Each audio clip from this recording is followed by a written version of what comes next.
let me ask you geopolitically, how dangerous is this for the U.S.?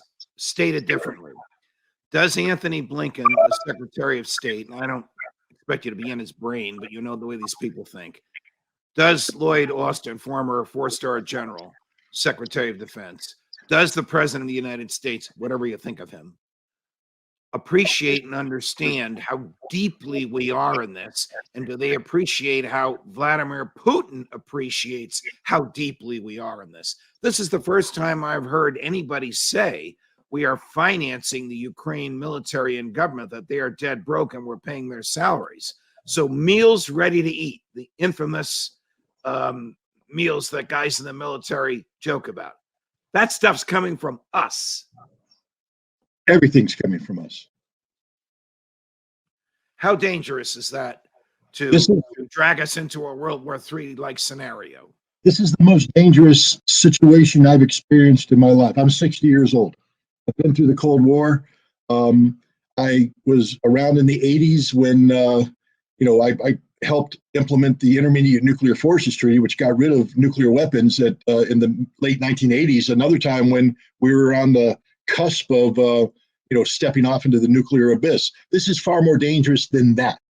I know that Blinken, Lloyd Austin, Biden, and others like Jake Sullivan, the National Security Advisor, have all said they don't want to go into World War III, and they articulate why, that it could mean nuclear war, which is the end of the world.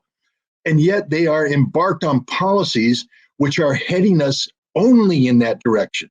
There is no de-escalation. There is no off-ramp. All we are doing is ensuring that Ukraine will be destroyed as a nation, because Russia cannot continue this special military operation indefinitely with that kind of resources coming in. At some point in time, Russia will have to escalate. And escalation means, right now Zelensky's hosting people, Zelensky's having teleconferences. Zelensky will die. His government will die. Ukraine will be annihilated, not nuclearly, but all the civilian infrastructure that's been avoided will be targeted. And it's not just this. Finland's talking about joining NATO.